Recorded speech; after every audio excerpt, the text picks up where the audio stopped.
So, those are my experiences, nothing compared to my uncle's story. Where do I begin? So, my uncle and I are very close. He's basically like a second dad to me. Um, so I trust him.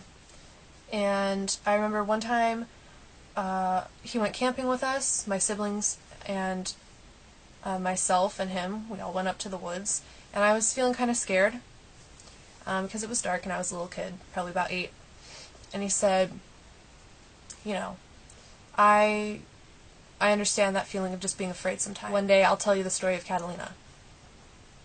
And I was like, okay, whatever that means. And so one day out of the blue,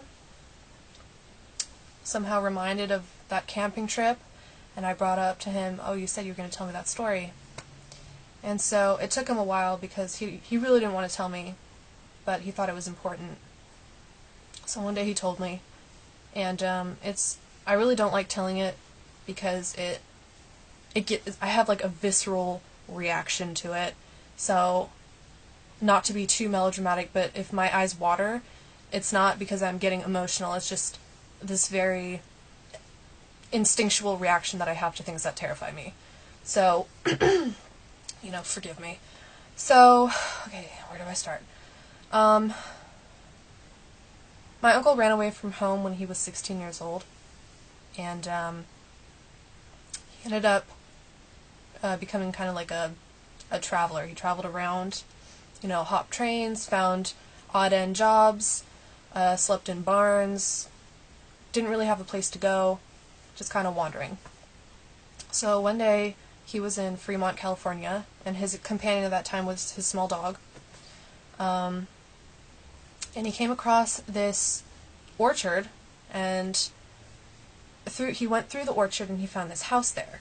Now the house was completely dilapidated, looked like it had been abandoned for many years, completely isolated, so no other houses around, and he had nowhere else to go. He had very little money and resources, so he decided he would kick it there. Big mistake. So, he was there a few nights, and there was nothing weird. There was a bed in the corner of the room, I think a chest, and that was it. The rest of the room was bare. They had a closet, kitchen, bathroom, very small house. So, one night, he's laying in bed, and his dog starts going crazy. Excuse me. His dog starts going crazy, and some of you who are interested in the paranormal might know that when an animal, and as I said, with Harry's story, whatnot, animals are usually a little bit more perceptive to entities, if you will, spirits, the paranormal, different energies. So his dog just starts going insane, and he thought, alright, maybe he hears a rat, or he senses some kind of animal outside, maybe another dog, someone approaching. That wasn't the case. So he thought that was a bit odd. And so over the next few nights, this dog would wake up and go crazy. And there was no way to calm him down, and he would end up like whining and cowering in the corner of the room. So I'm already getting chills. I don't like telling this story. So maybe about 2 weeks being there, my uncle wakes up to this screaming. It's a male voice, and it's just screaming bloody murder. He didn't distinctly say what this voice was saying because it was basically hurling obscenities, very colorful language. Just really angry. And it would wake him up every night, this yelling. And then one night, he hears the yelling again, wakes him up, and he gets this feeling that he's being watched. And not only that, he knows that whatever it is not good. It's a very evil, malevolent energy that he's getting. So, he started waking up to that not only the screams, but also that feeling of being watched. Like he was being observed, and there was nothing he could do about it. Now, why he didn't get out of this house, I've asked. He said he basically had nowhere to go. He was in an orchard. So, oh, by the way, this was in June of 1975. Yeah, because he was 16. So June 1975, the orchards were in bloom, food source, and free housing. So one night he wakes up to this dark mass floating across the floor. Came up, hovered above him, and he had no explanation for what it was. But he said that it completely drained his energy, and he felt this overwhelming sense of dread and depression and terror. And then, the dog's going crazy, cowering in the corner of the room. His bed starts shaking, and he thought, okay, earthquake, now, great, this is excellent timing for that. Earthquake, but nothing else in the room is moving. The chest that I mentioned is not moving.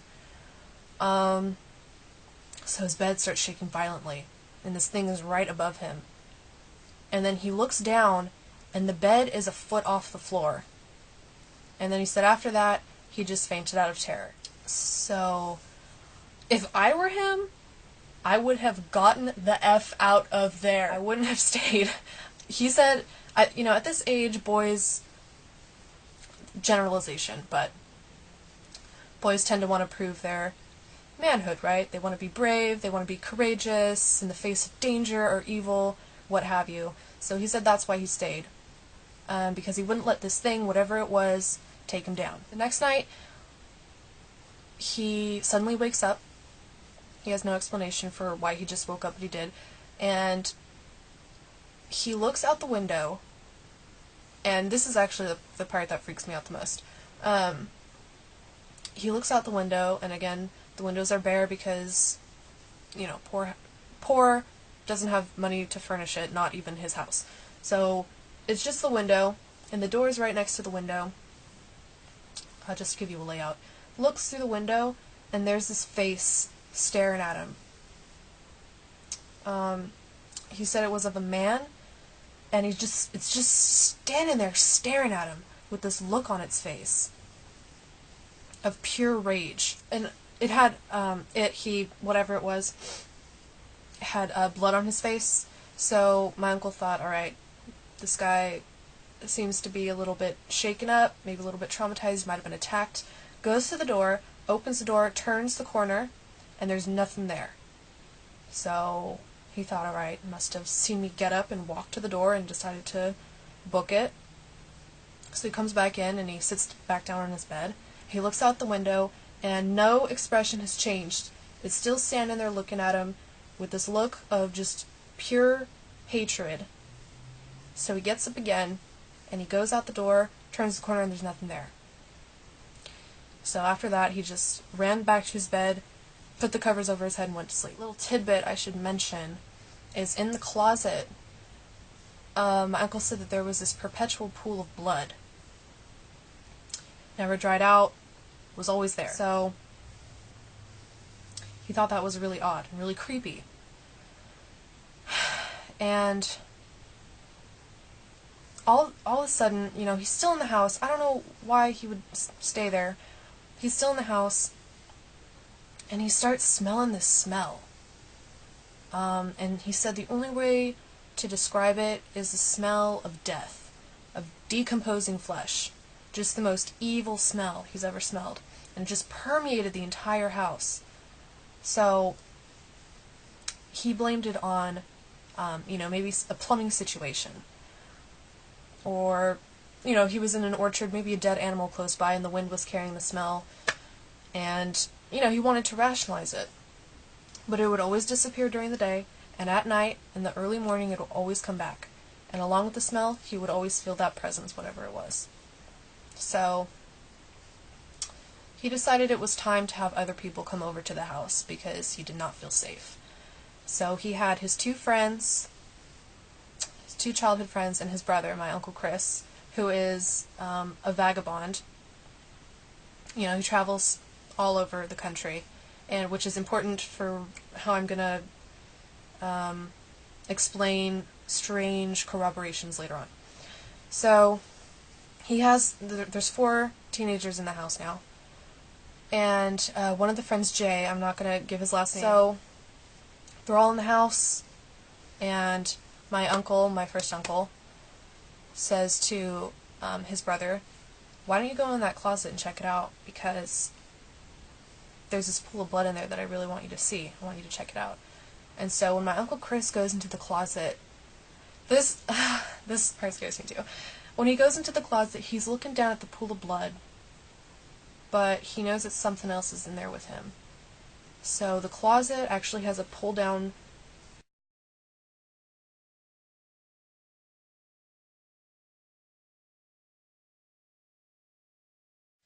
Okay, sorry about that. My camera shut off. As if to say, hurry up. So where was I? My Uncle Chris is in the closet, looking at the pool of blood, looks up,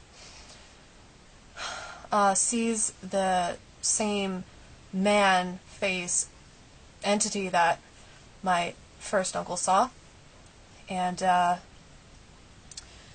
felt really terrified. And so this face, again, the look of anger, it looks at him, and all of a sudden it swoops down and goes, bah! Like that, right in his face. And so my Uncle Chris booked it out of there so fast, and this thing, whatever it was, lifted him in the air and threw him through a window.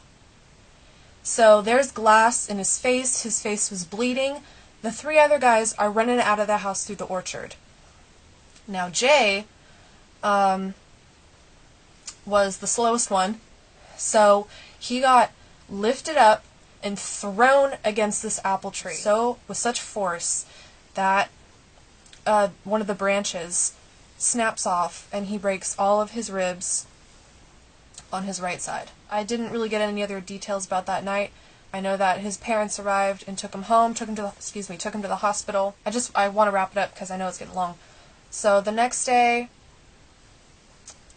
my uncle decides that there's some evil in this house, and this house can no longer exist. So he ends up burning it to the ground. And he says that as soon as the whole house was engulfed in flames, he saw this ball of energy shoot out of the top. And so the police came, and the paper at this time in the 70s in Fremont, California, was the Argus. And so I actually went online and checked the archives, and this article does exist about a house being burned down. So I just kind of want to condense a little bit because there are some other details, but again, I don't want to take up too much of your time. So let's see, 20 years go by, and before I knew about this story, my brother knew about it. He knew about this first. So my aunt died last year, and at the funeral, my Uncle Chris showed up. He starts asking my uncle these questions, reminding him about the experience, and my brother says that my uncle looks at him, and he takes a moment, and then he's like, "That's right. There was something just evil in that house." And they talk about the story a little more. So it just seems unlikely that my uncle would bring up this story when I'm 8 years old and not tell me about it until I'm 19. And then my uncle corroborates everything that happened 20 years ago. And it just seems so elaborate. If this were light, it just seems like such an elaborate, over-the-top, unnecessary scheme to scare his niece. And I really don't think that's the case. So, yep, that's the story. I'll try and come up with a cheerier topic next time. With that, I think I'll end this. So you can follow me on Instagram at Avrunks, and if you want to get a hold of me, do not email me. Do not, because I do not check my email. I know I should, but I don't. The best way to reach me would be through a message on YouTube. Okay, so thank you for your time, and I will see you all soon.